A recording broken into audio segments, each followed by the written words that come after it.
pour que le crime ne paye plus, ou que le crime ne paye pas, il faut qu'on puisse récupérer l'argent des délinquants au profit des victimes, notamment, et de l'État aussi. Il faut aussi, on en a parlé tout à l'heure, que la société civile intervienne. On a vu, par exemple, aujourd'hui, les actions de Sherpa contre les banques libanaises. C'est quand même intéressant, parce que là, il y a des fuites de capitaux au détriment de l'État libanais qui en aurait quand même bien besoin. Donc, vous voyez, ces organisations comme Transparency, etc., sont aussi extrêmement importantes pour l'équilibre. Alors, si vous le voulez bien, je vais peut-être commencer par vous, Madame la directrice, pour que vous nous présentiez l'Agrasc, qui a fait l'objet de beaucoup d'attention de la part du législateur récemment, puisqu'on a eu un texte qui en modifie les pouvoirs, qui n'est pas encore complètement voté, je crois, qui est encore en navette, à l'initiative de l'excellent questeur Lefebvre. Mais l'Agrasc, c'est un outil extrêmement important. Et on a beaucoup de chance de l'avoir. C'est un modèle presque unique en Europe. Et vous avez la parole et je vous remercie en tous les cas de votre présence et de votre présentation. Merci beaucoup, Madame la sénatrice, et merci beaucoup de cette invitation qui porte le nom de la devise de l'Agrasc, pour que le crime ne paie pas. Donc, je suis d'autant plus honorée d'être ici qu'effectivement, c'est totalement cohérent, pour le coup, avec l'objet de ce colloque. L'Agrasc, c'est ce qui permet de valoriser toute l'action judiciaire, l'action policière, l'action des gendarmes, l'action des douaniers. C'est ce qui permet de démontrer que l'action de la justice a un sens éminemment important, puisqu'elle fait en sorte de taper le délinquant au portefeuille et qu'au-delà de la sanction prison, de la privation de liberté, il y a une sanction patrimoniale dont on sait aujourd'hui qu'elle est particulièrement efficace. Et donc l'Agrasc, c'est l'agence de gestion et de recouvrement des avoirs saisis et confisqués. C'est l'agence qui va un peu décharger la charge mentale des juridictions et des services d'enquête et s'occuper de la gestion de tout ce que les services d'enquête et les magistrats vont saisir au cours d'une enquête pénale. Alors, rapidement, pour vous présenter l'Agrasc, c'est un établissement public assez classique sous double tutelle du ministère de la Justice, puisque vous l'avez compris, on agit sur décision de justice, mais aussi du ministère des Comptes publics, puisqu'il y a une dimension budgétaire et comptable qui est éminemment importante et prégnante à l'Agrasc, avec une direction que j'ai le plaisir d'assurer depuis le 5 janvier, toujours par un magistrat de l'ordre judiciaire. C'est une petite agence néanmoins qui fait énormément de choses, mais 86 agents. Donc pour toutes les missions qui sont dévolues à l'Agrasc, ça reste une agence de dimension assez modeste, avec, vous le voyez, un fort pourcentage de femmes et une très grande diversité de profils, principalement issus de l'écosystème judiciaire, des magistrats, des greffiers, des agents qui viennent des juridictions, mais aussi des officiers de police, des gendarmes, des douaniers et évidemment des DGFIP, et nous avons quelques contractuels. Ce qui est intéressant dans l'organigramme, que je ne vais pas vous détailler, c'est de voir qu'on a un système centralisé qui est principalement orienté autour de la gestion des biens. On a un département qui est spécialement chargé de gérer les biens meubles, un département spécialement chargé de gérer les immeubles, je reviendrai un petit peu plus en détail, et on a surtout 8 antennes régionales, ce qui nous permet d'avoir un maillage territorial qui correspond aux juridictions interrégionales spécialisées, aux JIRS, et donc de couvrir l'ensemble des juridictions et des cours d'appel, et d'avoir des agents qui sont au plus près de ces juridictions et de ces cours d'appel pour les assister au quotidien dans les opérations de saisie et de confiscation. Alors, les missions de l'agence, il y en a 2 qui sont absolument fondamentales. 1, l'assistance et la formation. On a une hotline qui fonctionne à plein régime tous les jours.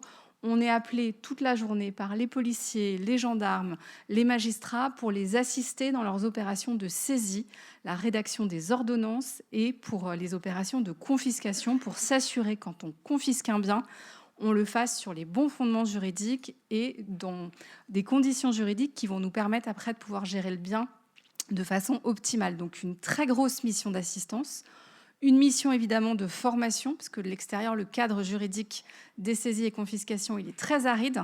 Quand on rentre dedans, c'est pas si compliqué que ça, mais à première vue, quand on lit les textes, c'est un petit peu complexe. Donc le travail de formation de l'agence pour tous les magistrats, les enquêteurs, il est très important. Et puis évidemment, la mission première de l'agence, on exécute les décisions de justice sur les saisies et les confiscations et on va gérer les biens, je vous l'expliquerai après. On indemnise les parties civiles sur les biens confisqués. Ça aussi, c'est important. Ça permet de les rembourser sur ce qui est dû par le délinquant. Et après, évidemment, il y a une action récursoire de l'État contre les délinquants. On a une coopération internationale opérationnelle qui est aussi assez efficace, puisqu'il y a des biens de plus en plus qui sont investis à l'étranger par nos criminels. Donc l'idée, c'est de demander à nos partenaires étrangers de les saisir, de les confisquer, de les revendre, sur le même modèle que ce qu'on fait en France. Et ensuite, on a des conventions de partage et on se partage le montant des sommes. Donc c'est un mécanisme qui fonctionne aussi très bien avec la plupart des pays. On travaille très bien avec l'Espagne, avec le Luxembourg, avec le Portugal. On a une petite montée en compétences en ce moment avec les Émirats arabes unis, où il y a des gros enjeux aussi, parce que nos criminels se réfugient sur ces territoires, ils investissent énormément dans ces territoires, donc on essaye d'avoir une coopération plus rapprochée. Et puis la GRASC, c'est un modèle français qui s'exporte, qui inspire, et donc on essaye d'être très présent aussi sur la scène internationale pour pouvoir travailler avec des pays qui souhaitent développer un modèle similaire au nôtre. Et puis, on a évidemment des actions de communication positives, puisqu'on est la partie éminemment positive de la justice qui rapporte et qui répare. Le triple objectif des saisies et confiscations, c'est évidemment éviter que le criminel ne profite du produit de son délit et le frapper au portefeuille, assurer la crédibilité de la sanction pénale. On saisit des biens, on prive les individus de l'appartement familial, de leur voiture de luxe, de tout ce que leur crime a permis d'investir. Donc ça assure vraiment une visibilité, une efficacité de la sanction pénale au-delà de la prison, qui est aujourd'hui assez intégrée dans les parcours criminels. Les criminels savent qu'ils encourent un risque, ils savent qu'ils risquent la prison. La prison n'est qu'une étape dans le parcours délinquant et c'est souvent parfaitement digéré. En revanche, savoir qu'on sort de prison et qu'on vous privera de votre domicile familial, c'est autre chose. Et de fait, aujourd'hui, on le voit de plus en plus, les délinquants ils vont faire appel de la confiscation patrimoniale et moins de la peine de prison. Donc on voit à quel point c'est une sanction qui est particulièrement efficace à l'encontre des délinquants et des criminels. Et puis c'est un cercle vertueux. Ce que le criminel a pris à l'État et aux victimes, eh ben, la GRASC est chargée de le reprendre et de le redonner à l'État et aux victimes. Un tout petit repère, parce qu'on parle indifféremment de saisie-confiscation, donc je ne sais pas si tout le monde a ces notions en tête. Avant le procès, tout ce qu'on saisit comme bien, meuble ou immeuble, c'est une saisie pénale. C'est un statut provisoire, puisque l'enquête n'est pas terminée. Néanmoins, on a la possibilité à la GRASC soit de vendre les biens avant jugement. Ça permet d'éviter des frais de gardiennage. Ça permet d'éviter que les biens ne s'abîment, ne se déprécient, ne se dévaluent. Ce qui pose aucun problème, parce que si le délinquant est finalement déclaré innocent, à ce moment-là, on le remboursera au moyen d'une somme d'argent équivalent à la valeur de son bien. Donc on ne prend pas de risque. Et s'il est condamné, l'argent est définitivement acquis à l'État. Avant procès, on peut aussi faire des affectations.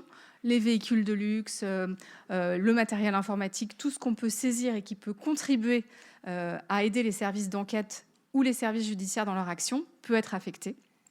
Vient ensuite le moment du procès où il y a des décisions définitives de confiscation qui sont prononcées ou de restitution à la personne si elle est relaxée ou acquittée. Et c'est après procès qu'on en vient à l'exécution, que la propriété est définitivement transférée à l'État et qu'on parle de confiscation. Et là, la GRASC a une compétence exclusive pour vendre tous les immeubles qui lui sont confiés au moment de la confiscation et par défaut pour la vente des biens meubles. Par principe, ce sont les domaines qui sont chargés de la vente des biens meubles.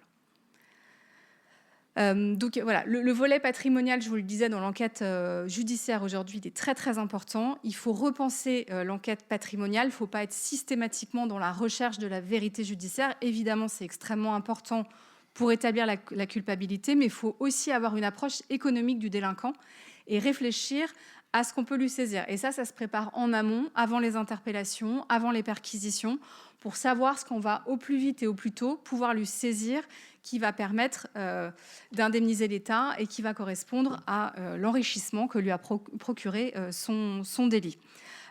Et ça permet aussi de toucher aux bénéfices qui sont tirés de l'infraction ou même à la logistique qui a permis sa réalisation. Par exemple, vous saisissez une flotte de véhicules qui appartient à un réseau criminel de délinquants, c'est ce qui va empêcher la logistique de livraison de tous les trafics de drogue. Donc c'est très intéressant à la fois pour entraver l'activité criminelle et à la fois pour se garder la possibilité d'indemniser les victimes ou de rembourser l'État sur l'action criminelle commise.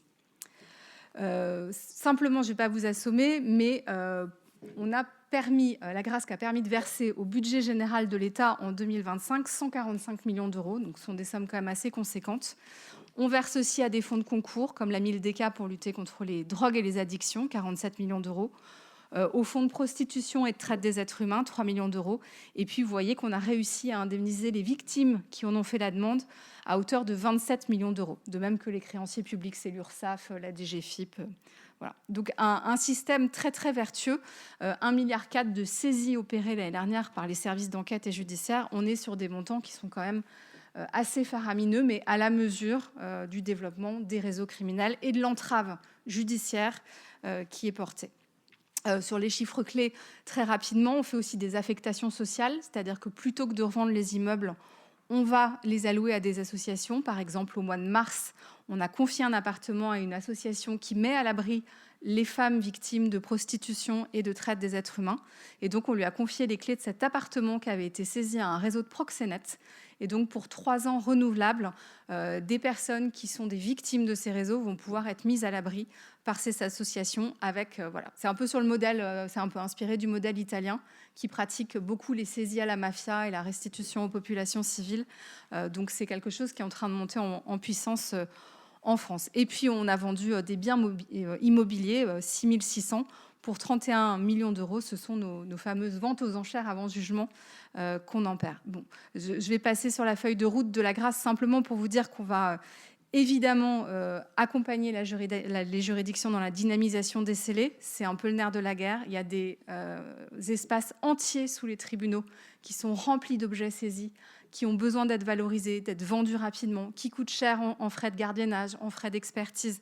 Donc tout l'enjeu de l'Agrasc, c'est d'investir les tribunaux, de les accompagner pour leur faire vendre ces biens le plus rapidement possible, pour rapporter à l'État, évidemment.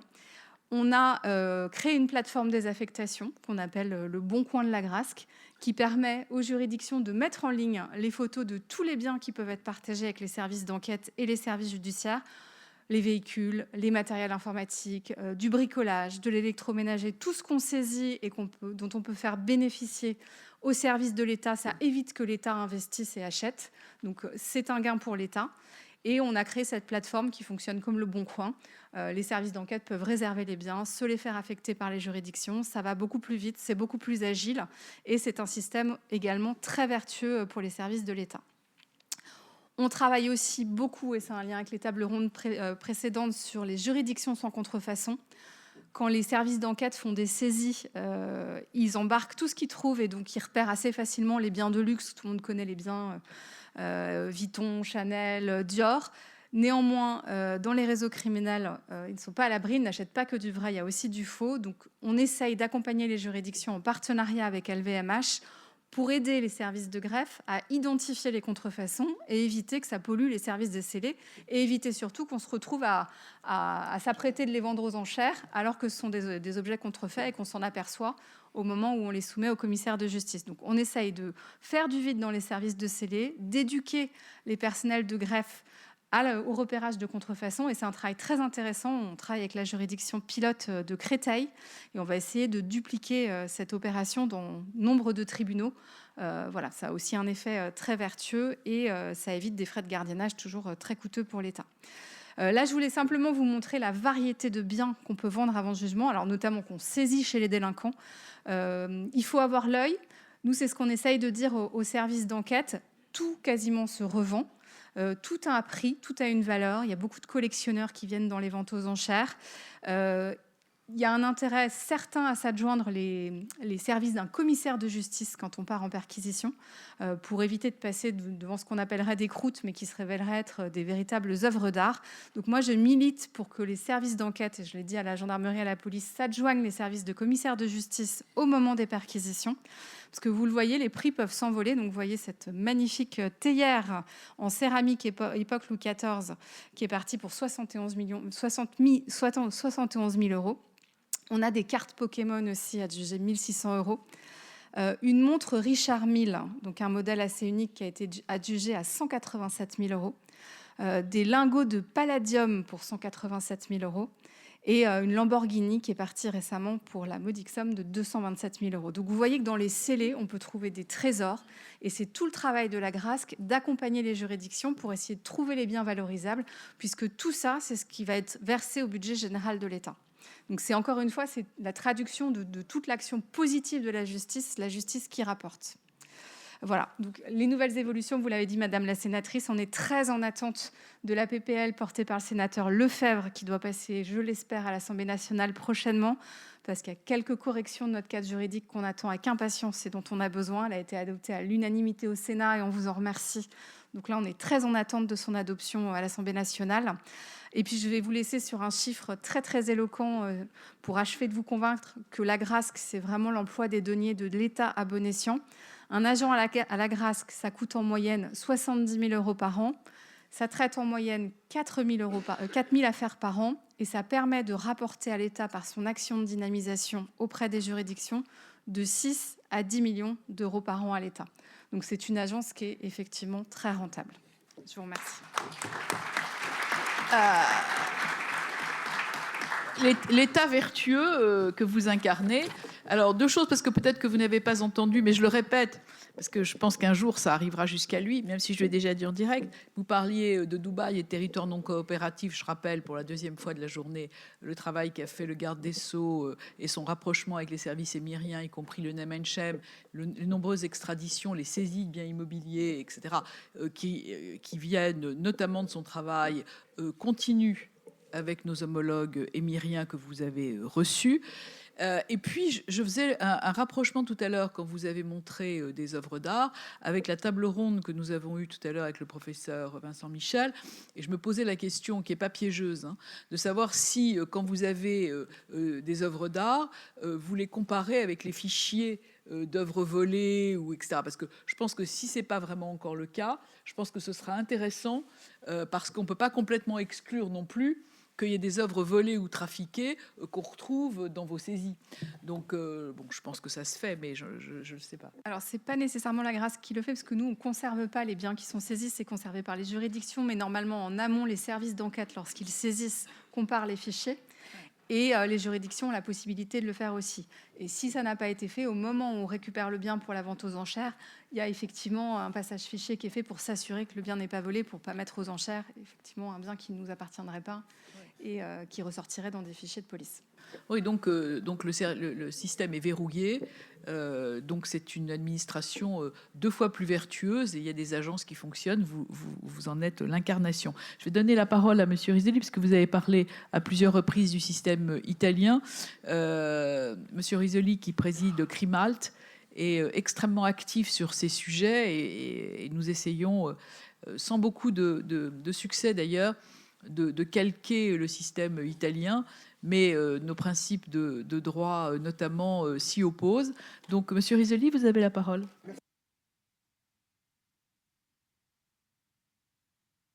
Session par une petite vidéo, mais ça ne s'affiche pas. Il y a du son ?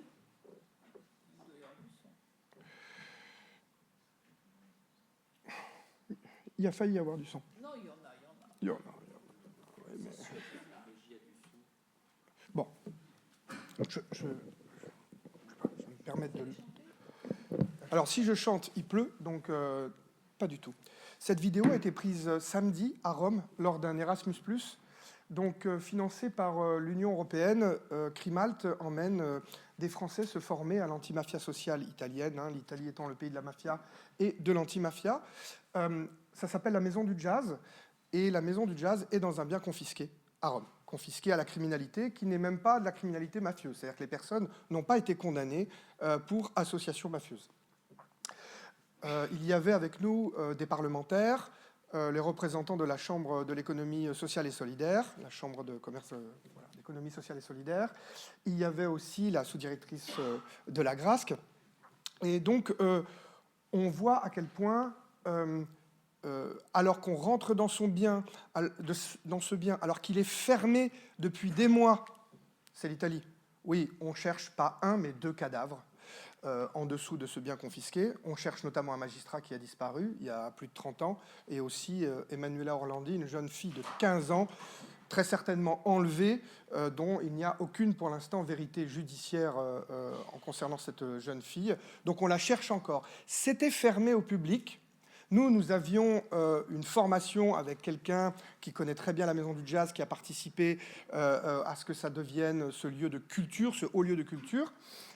Comme c'est un parc public autour, il était fermé au public. Nous avions le droit d'y aller, mais les personnes, les jeunes qui ont des cours, qui font des répétitions, étaient là, à notre grande surprise. C'était totalement imprévu, et ça a été pour nous très, très, très émouvant de voir ces jeunes jouer du jazz.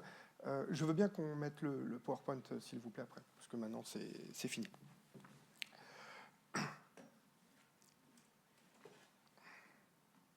Comme je dois le suivre, je vous laisse...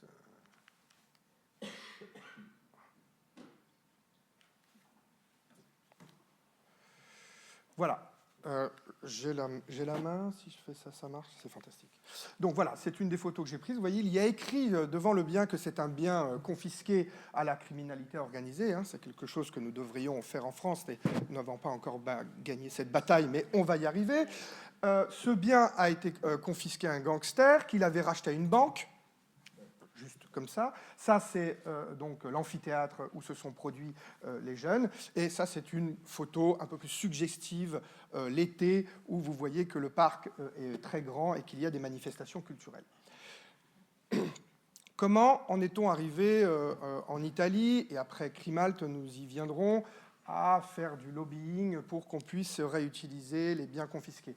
Alors, on ne va pas se battre aujourd'hui sur ce qui est une mafia, ce qui n'est pas une mafia. Moi, je vous propose ce schéma. Il y a effectivement des mafias avec des définitions très contraignantes, selon certains chercheurs en Italie ou même en France, comme Clotilde Champérage. Il y a des définitions moins contraignantes, comme le délit d'association mafieuse. Peu importe, il est vrai que la mafia a ses spécificités et que autour, vous avez le concept de réseau criminel ou d'organisation criminelle.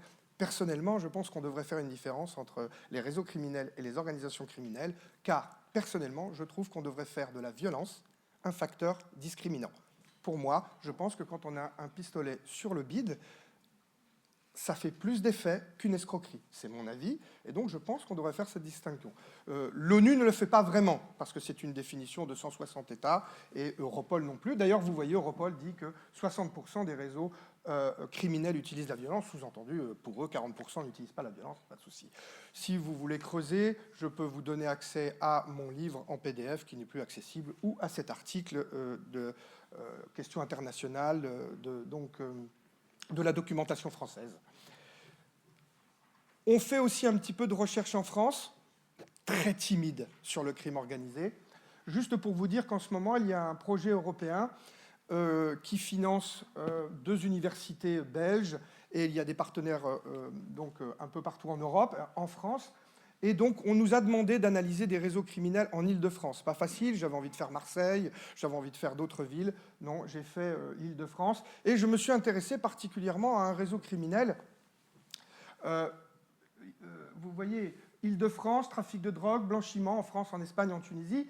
Intéressant quand même que ce réseau avait au moins 2 personnes des institutions, un policier en service et un ancien policier dans sa boîte à outils, donc la corruption importante. Peut-être en revanche que j'ai mis High Risk Criminal Network, non pas en gras et même en italique, parce que c'est peut-être pas un très très grand réseau criminel dangereux pour Europol. Et j'en viens tout de suite à le débat qui m'anime avec monsieur Quentin Meug, enfin qui m'anime. Il m'engueule. La vérité, c'est ça. Il est là. Ah, bah oui, donc... On fait ça en direct. Je lui dis, moi je cherche du blanchiment dans les petits commerces, en glorieux. Mais non, ça n'existe pas, etc., etc. Bon, alors je trouve quand même du blanchiment par société de taxi. Alors attention, pas société taxi qui font des rebonds, des sociétés de taxi. Alors j'ai trouvé ça intéressant parce que... Oui. Non, je vous interromps parce qu'on a réussi à faire voter un article 8 et 8 bis dans le texte fraude avec l'assujettissement des sociétés de VTC à Tracfin. Et a priori, ça prend une bonne tournure, ça devrait rester à la CMP. Et ça, c'est un apport du Sénat, et de moi d'ailleurs. Accessoirement. Société de taxi, c'était quand même un peu intelligent de leur part parce que En fait, ce qui se passe, c'est que le père était déjà taxi. Et au moment de la succession, au moment où il décède, il récupère la société du père et puis ils achètent une dizaine de sociétés de taxi et ils vont louer donc la permission, la licence à d'autres personnes. Donc on a du mal à avoir accès aux dossiers en France, même pas les décisions de justice rendues au nom du peuple français sont réellement accessibles aux citoyens. Alors on essaye de travailler comme ça, je voudrais remercier Louis, sociologue, qui essaye de faire des schémas pour faire comprendre comment ça fonctionne. Vous voyez qu'il y a une dimension quand même internationale, mais par exemple, tout n'apparaît pas en procédure. Le blanchiment par société de taxi, qui n'est encore pas jugé, dans le dossier faisait aussi référence à du blanchiment peut-être en Tunisie, mais là, les enquêtes judiciaires, on ne peut pas aller partout, c'est compliqué. Donc, mais c'est pour comprendre pourquoi on est là. Alors, Kribalt a fait en sorte de réduire le gap entre tout ce qu'il pouvait y avoir, par exemple en Italie, en matière de confiscation, et on a fait voter, par exemple, la confiscation obligatoire lors de l'instrument et produit du crime lors de la loi Warsmann 2024. Pourquoi je l'ai mis en rouge ? Parce que lors d'une question prioritaire de constitutionnalité, les avocats ont gagné, et je peux même le comprendre, la rédaction était manifestement pas adaptée. Il faut absolument mettre de manière beaucoup plus explicite que le juge, certes, doit, mais qu'il a la possibilité de ne pas confisquer, selon deux choses constitutionnelles très importantes, la proportion du patrimoine et l'individualisation de la peine.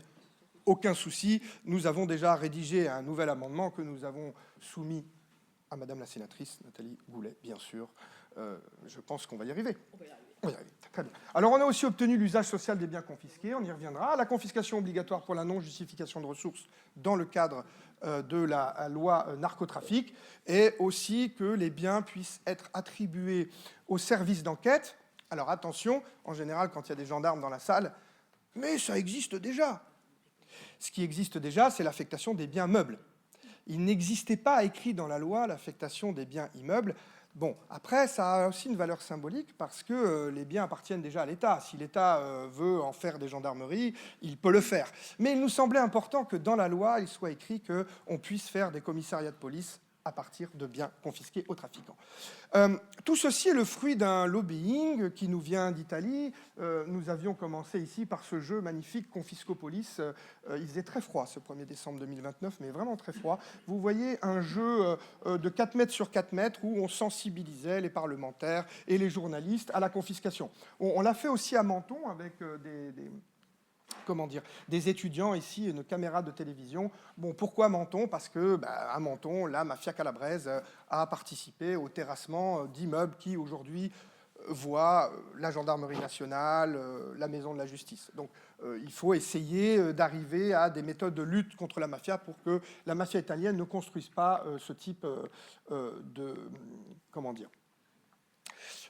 bâtiments publics. Alors, ça nous vient d'Italie. Donc en Italie, depuis très longtemps, en 1982, on confisque énormément de grosses villas ici en plein cœur de l'Aspromonte, cette forêt calabraise. On confisque des châteaux ici dans le nord de l'Italie. Parfois les photos ne marchent pas. On confisque aussi des entreprises.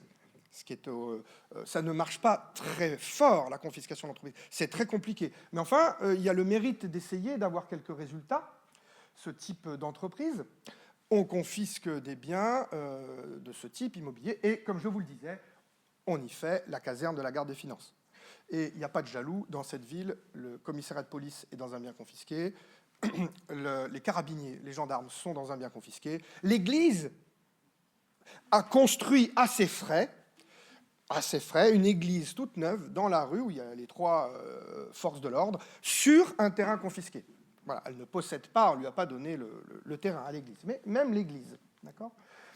Ceci, on l'a déjà vu, de nombreux biens ostentatoires, peut-être parfois ce qui manque en France dans la confiscation, parce que nos trafiquants peut-être mettent beaucoup plus l'argent à l'étranger grâce à la compensation, là voilà, effectivement, deviennent ici, en Italie, des centres culturels, à la mémoire des victimes innocentes. Ces biens sont vivants. Les voisins, aujourd'hui, participent à la vie du bien. Ici, c'est une remise de prix. Il y a la police, le préfet, le ministre, le maire. Tout le monde vient vivre en commun dans le bien qui a été confisqué à la criminalité. Un bien ici important, c'était le plus haut bien de la ville de Polistena, je crois 12 000 habitants. Évidemment, hein, les mafieux ont besoin de voir tout ce qui se passe dans la ville. On parle de contrôle panoptique des populations. Mais le plus grave, c'est que sur 2 étages, vous aviez ici la région qui louait à la mafia des bureaux pour faire des formations. Et vous aviez ici la seule salle pour faire des fêtes pour un baptême ou un mariage. Parce qu'en Italie, il y a des choses qui sont bien, mais il y a des choses qui sont aussi pas bien, et c'est les inégalités nord-sud en Italie, et l'absence criarde et criante de services publics. Alors que nous avons développé le municipalisme depuis longtemps, l'accès au sport, à la culture dans nos villes. On peut s'en réjouir, mais c'est quand même très très grave, historiquement, ce qui se passe dans le sud de l'Italie. C'est donc pas non plus absurde que les citoyens fassent appel parfois à la mafia, simplement pour célébrer un baptême ou un mariage. Aujourd'hui, ce bien est confisqué, ce bien est rénové, il est en gestion à la paroisse, il y a une auberge pour dormir sur les 3 autres étages, un centre ambulatoire de soins au premier étage, un centre aéré où les enfants viennent faire les activités périscolaires, y compris femmes de mafieux qui amènent son enfant dans un bien confisqué et qui dit « Occupez-vous de mon enfant, je ne veux pas qu'il fasse comme mon mari qui soit ici est déjà mort, soit à la prison, condamné à la prison à vie. » Nous y retournons fin mai en matière de... Bon, vous voyez les photos, ça ne marche pas. Aucune importance. À Gênes, nous y retournons donc en Calabre dans le cadre d'un Erasmus+. Nous dormirons dans un bien confisqué. C'est la chose que je préfère personnellement. Après, les petites choses comme si agricole, on y reviendra. À Gênes, dans une ville qui a longtemps nié l'existence de la mafia et qui a vu seulement récemment des condamnations définitives pour le délit d'association mafieuse, il y a 5 ans, je crois, dernière condamnation définitive. Une ville qui pourrait ressembler un peu plus à une ville du sud de la France, parce que c'est difficile de s'identifier, effectivement, quand on est français à la Sicile ou à la Calabre. Il y a aussi des biens confisqués. Des biens confisqués à un proxénète, pas quelqu'un qui appartient à la mafia, du moins ça n'a pas été démontré dans l'enceinte d'un tribunal. Des biens tout petits, tout pourris, dont on ne sait pas quoi faire. Eh bien, on y arrive. Ici, dans ce bien, j'espère que la photo d'après, vachement, elle marche bien, très bien. Ici, c'est un atelier pour vélo où une association, fans de vélo, répare les vélos gratuitement pour les citoyens de Gênes. Ce sont des biens, je vous montre, qui historiquement continuent. Parfois, il arrive que l'association ferme, le Covid a été terrible, etc. Mais là, je vous parle de biens qui ont une continuité. Donc, c'est un peu l'exemple que nous aimerions continuer de suivre en France, car il faut bien avouer que la France a été très proactive pour essayer d'avoir une loi d'usage social des biens confisqués, qui est ici depuis 2021. Bien sûr, il y a peu de biens réutilisés socialement. Vous parliez de 9, Madame la directrice. Il y a d'autres projets.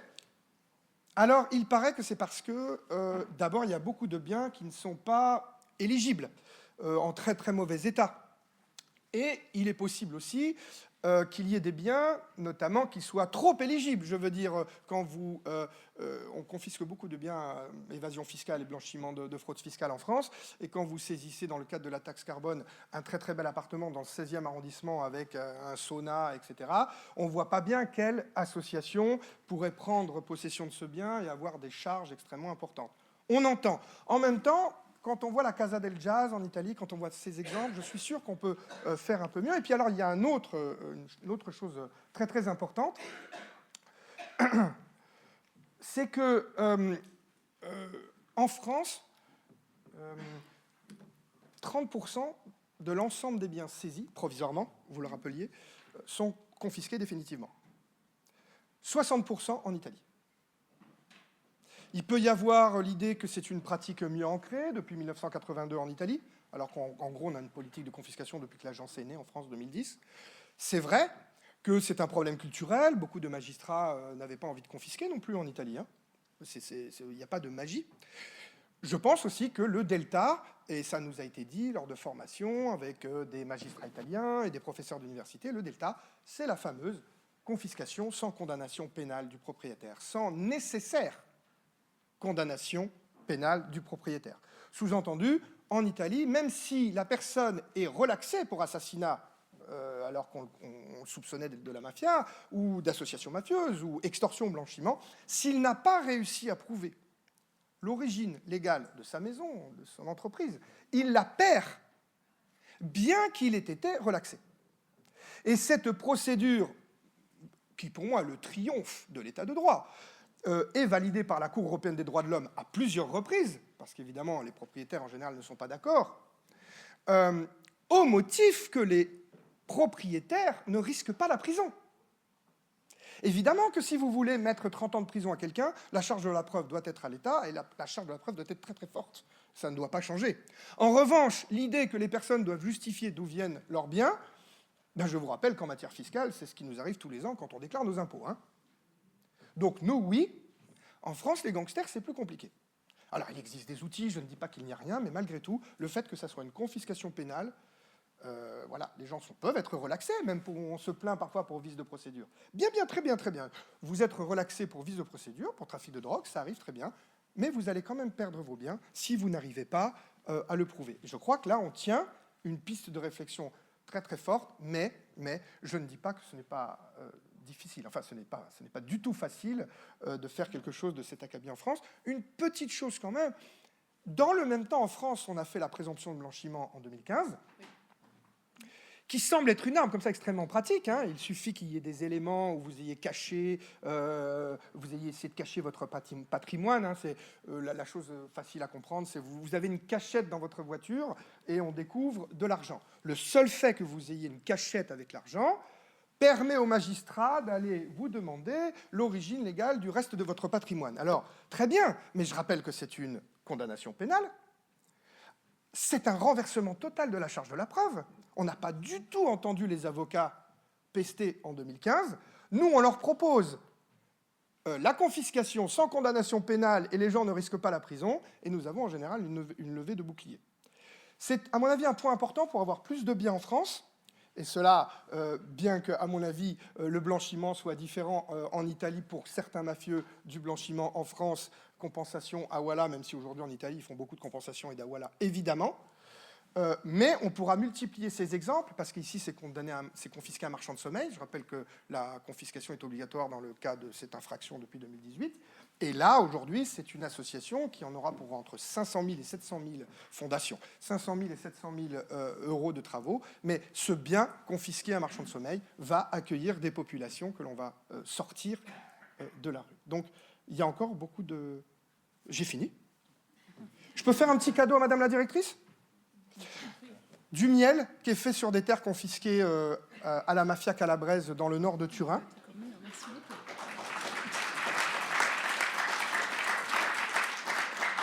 Nous y étions au mois de mars. Pourquoi ce miel ? Parce que le clan calabrais, qui a été condamné de manière définitive, a fait assassiner un magistrat, le magistrat Bruno Caccia, donc en 1982, peut-être je me trompe d'année.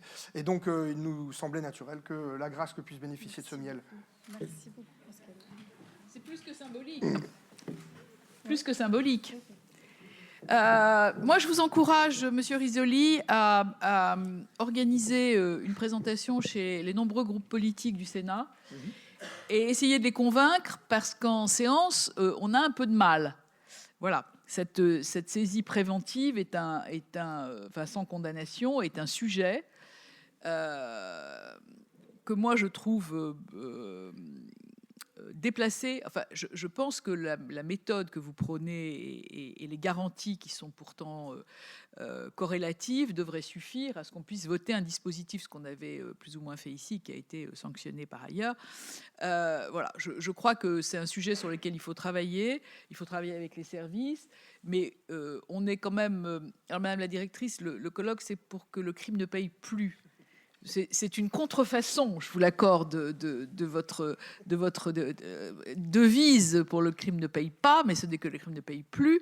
Et je pense que dans cette optique, ce que vous proposez, Monsieur Risoli, est vraiment important. Mais je crois qu'il faut commencer une croisade auprès d'un certain nombre d'élus pour qu'ils comprennent l'intérêt de ces dispositifs. Et puis vous avez à ma gauche des représentants des ambassades qui vous ont écouté avec beaucoup d'attention Et je pense qu'effectivement, que ce soit Madame la directrice ou vous, Monsieur Risoli, je pense que ce qu'on propose aujourd'hui, Mesdames, Messieurs, les représentants de nos amis et pays voisins, ou un peu plus éloignés, sont quand même des sujets sur lesquels je crois que la coopération est importante, mais aussi l'exemple qui est montré par la grâce, qui est quand même un sujet très important sur lequel on peut dupliquer parce que de toute façon, le crime paye ailleurs et je pense que c'est vraiment très important. Alors, le presque mot de la fin, Monsieur le Président, de Transparency International à la société civile, en lien avec ce que fait Monsieur Risoli et ce que fait Transparency International. Nous sommes déjà complètement hors délai, mais c'est pas très grave. Mais voilà. Et après, on a une petite présentation d'un procédé anti-contrefaçon. Donc, vous avez la parole avec plaisir, Monsieur le Président. Merci beaucoup, Madame la sénatrice. Oui, compte tenu de l'heure, je vais essayer d'être aussi concis que possible, en essayant de répondre à la question pour que le crime ne paie plus. La première dimension, me semble-t-il, c'est une dimension internationale. Je pense qu'il est important de saisir toutes les échéances qui sont devant nous. Il y a le sommet du G7 à Évian, du 15 au 17 juin. Nous avons compris que dans l'agenda des chefs d'État et de gouvernement des 7 pays industrialisés, les plus industrialisés, il y avait la criminalité organisée. Donc ça, c'est plutôt bien. Mais nous aimerions quand même que la société civile puisse avoir un peu un droit non pas de regard, mais en tout cas être consultée sur les objectifs qui pourraient être mis en avant. Et donc, en tout cas, cette dimension, elle est essentielle. Il faudrait aussi qu'au niveau du G20, il en soit de même. Et ça devrait tomber bien, puisque la France a un partenariat très fort avec l'Inde, et l'Inde préside cette année le G20. Et puis, troisième dimension internationale, il y a une initiative britannique, Illicit Finance. C'est un sommet qui a lieu le 25 et 26 juin. Qui va traiter de ces sujets de financement illicite, donc tous ces flux financiers illicites. Et je pense que ce serait bien que la France soit représentée au plus haut niveau possible. Pour le moment, nous n'avons pas de réponse. J'ai écrit au ministre de l'économie et des finances, qui n'a pas encore répondu. Je ne désespère pas que quand même le niveau de délégation, au moins au niveau ministériel, soit très substantiellement remonté. Et sinon, le sénateur de Camembert est disponible. Je vous dis ça au hasard. Oui, voilà. En tout cas, voilà, je voulais vous relayer cette dimension internationale qui est, me semble-t-il, très importante. Le deuxième aspect, c'est effectivement pour la lutte contre la criminalité organisée, la société civile a un rôle à jouer. On vient de le voir avec l'exposé de Monsieur Risoli. Nous l'avions lors du dernier colloque que vous aviez organisé, vous avez bien voulu m'inviter, souligner combien il y avait des enjeux essentiels au plan législatif. Donc depuis, il y a quand même eu un grand progrès qui a été fait au travers du PJL sur la fraude. Il y a incontestablement un certain nombre de dispositions. Je pense qu'il faut continuer sur les enjeux de plaidoyer, notamment en s'inspirant des meilleures législations. Et de ce point de vue, les Italiens sont plus en avance que nous parce qu'ils ont eu à lutter contre la criminalité organisée dans des conditions qui ont été extrêmement sanglantes puisque des juges ont payé de leur vie. Et donc, il y a un certain nombre de dispositions à faire au niveau législatif. Troisièmement, les travaux peuvent être à l'initiative des organisations de la société civile quand elles exercent un agrément auprès du ministère de la Justice. C'est ce que nous faisons avec Anticor et Sherpa. Nous l'avons fait dans le cadre de ce qu'on appelle le dossier des biens mal acquis. Et il se trouve que ça a été une très longue procédure pour la Guinée équatoriale. puisqu'il a fallu aller jusqu'à la Cour de cassation pour obtenir la décision. Et nous avons eu le plaisir de voir que les avoirs qui avaient été saisis par l'Agrasc ont permis de nous régler les dommages et intérêts en temps et en heure. Et donc, la relation que nous entretenons avec l'Agrasc sur la manière de compléter la palette législative en matière de saisie, de confiscation, et aussi de formation de l'ensemble de la magistrature judiciaire me paraît absolument essentiel. Pour que le crime ne paie pas, il faut effectivement les saisir les criminels au porte-monnaie. Et notamment quand il y a une organisation très mafieuse, eh bien, quand on attaque les biens de la famille, eh bien, ça commence à chauffer. Et donc, je pense que là-dessus, il y a un rôle effectivement important à jouer. Au-delà de ça, je pense que l'enjeu pour que le crime ne paie plus, c'est de faire du recouvrement des avoirs une priorité politique. C'est ce que nous avons essayé d'illustrer au travers d'un rapport qu'on a sorti en décembre dernier, qui a été présenté à la COSP, qui est une instance internationale qui dialogue en fait avec la société civile. C'était à Doha. Du temps où on pouvait organiser des colloques et des rencontres. Et en fait, ça exploitait une base de données qui est pilotée par le groupe de la Banque mondiale. Et on constatait que, alors c'était un système de questionnaire, et c'était intéressant de voir que nombre de pays développés eh bien, étaient aux abonnés absents en ce qui concerne la réponse au questionnaire. Je pense en particulier, puisqu'il y a un représentant de l'Allemagne ici présent, que parmi les États qui n'ont pas répondu à un seul questionnaire de la Banque mondiale figurent l'Allemagne, la Belgique, les Pays-Bas, un cinquième des pays du G20, parmi lesquels le Canada, l'Arabie saoudite et la Turquie, n'ont jamais répondu à aucun questionnaire de la Banque mondiale. Or, ces informations sont très, très utiles, puisqu'en fait, c'est la collecte de l'ensemble des données sur ce qui se passe sur un certain nombre. Alors, il y a à peu près 550 affaires qui sont suivies par cette base de données, et de savoir à quel un moment de la procédure on se situe. Est-ce qu'on se situe au niveau de la saisie, de la confiscation, ou simplement de la procédure? Et donc, c'est une information très utile, puisqu'elle nous permet de révéler un certain nombre de défaillances. Et donc, l'information, pour nous, est un élément clé. Il faut qu'on progresse. Les rapports officiels sont beaucoup trop fragmentaires. Et donc, cette base de données, il faut essayer d'inciter les gouvernements à y répondre, parce que plus on aura d'informations croisées, mieux on se portera dans les procédures de poursuite. Le deuxième exercice que nous avons fait, c'est en utilisant, j'avais l'occasion d'en parler lors du dernier colloque, c'était l'accès au registre des bénéficiaires effectifs. À l'époque, on avait beaucoup d'incertitudes sur le point de savoir si nous pourrions avoir accès. Depuis, la 6e directive anti-blanchiment est passée par là. On a reconnu nos droits. Et cette base de données est très utile. Donc, elle nous a permis en fait de travailler sur deux aspects. Le premier, c'était sur l'ensemble du parc immobilier, de constater que 70% des biens immobiliers, on ne connaît pas le bénéficiaire effectif. On ne sait pas à qui ils appartiennent.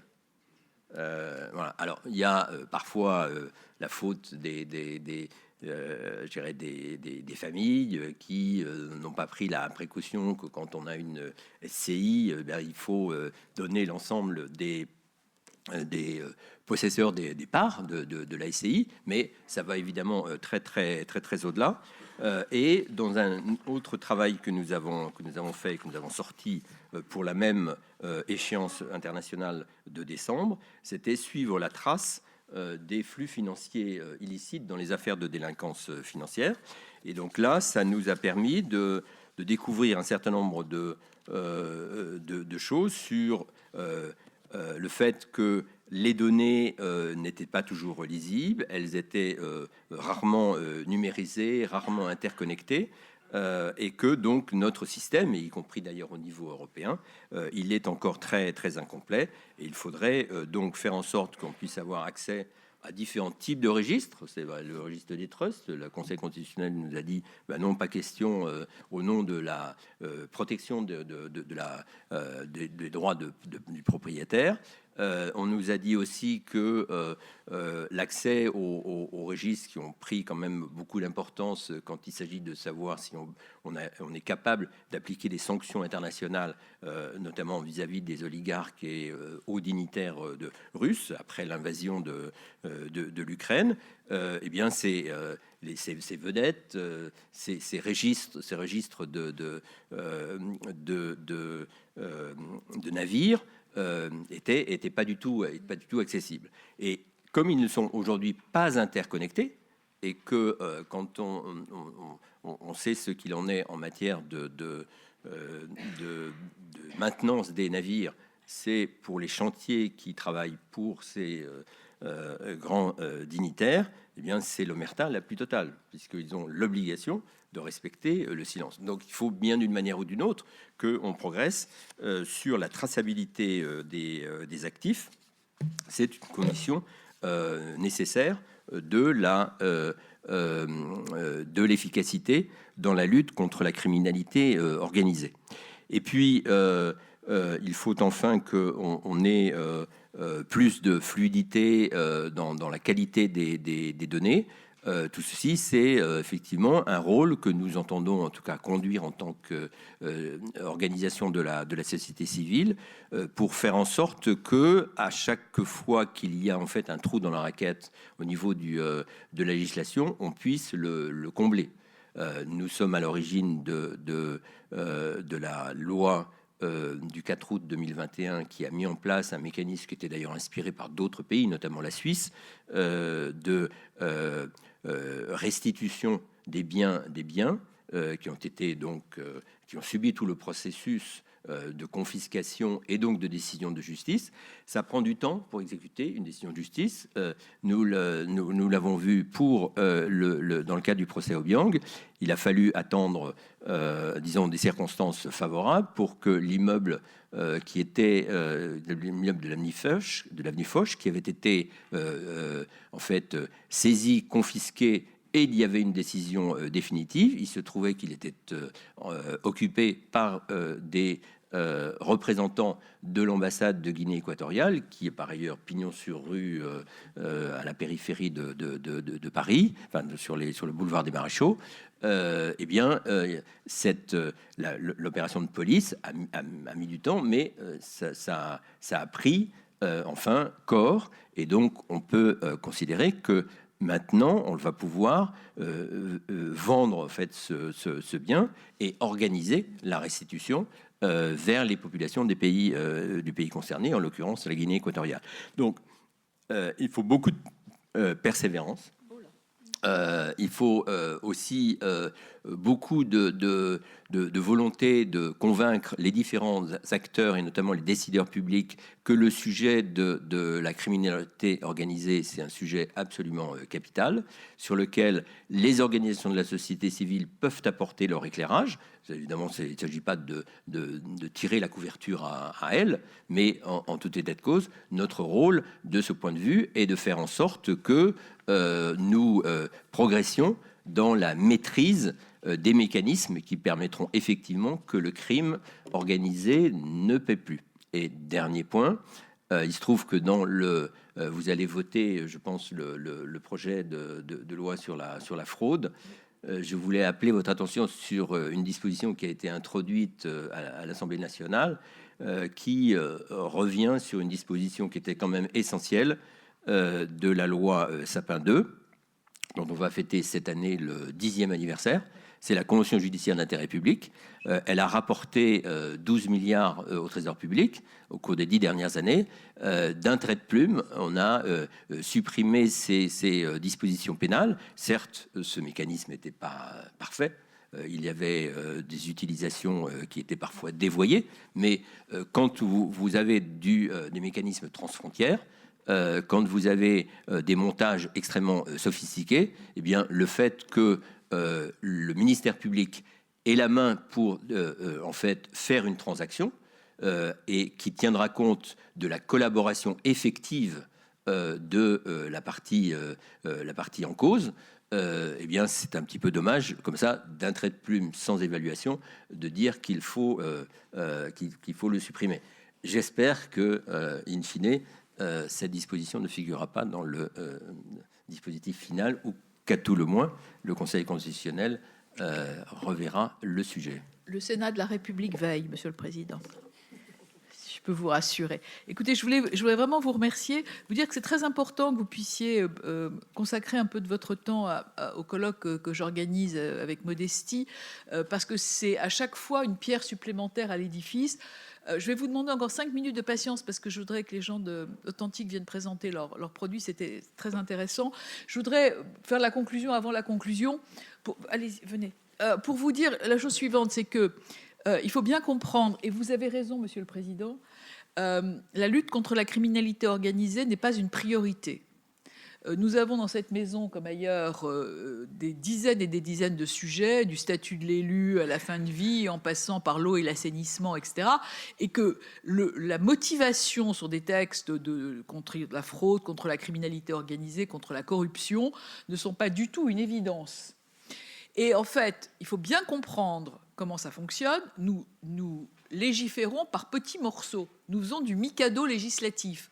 On vote un bout de texte par ici, un bout de texte par là, un amendement dans le PLF qui ensuite est annulé par le Conseil constitutionnel parce que c'est un cavalier. Puis, donc les véhicules législatifs ne sont pas très nombreux. Quand ils arrivent, ils sont opacifiés et ils sont englués par tout un tas de gens qui ont un tas d'idées sur la question. Puis, il y a évidemment le vote de l'Assemblée nationale qui, en ce moment, est complètement dysfonctionnel, il faut quand même se le dire. Bon, donc le Sénat est une maison qui est tenue, mais néanmoins, il faut beaucoup de travail et beaucoup de persuasion. Je vais vous donner juste un exemple. La commission d'enquête sur le narcotrafic, qui a été vraiment... qui a permis des avancées extraordinaires, a bénéficié d'un temps législatif pour voter ce texte.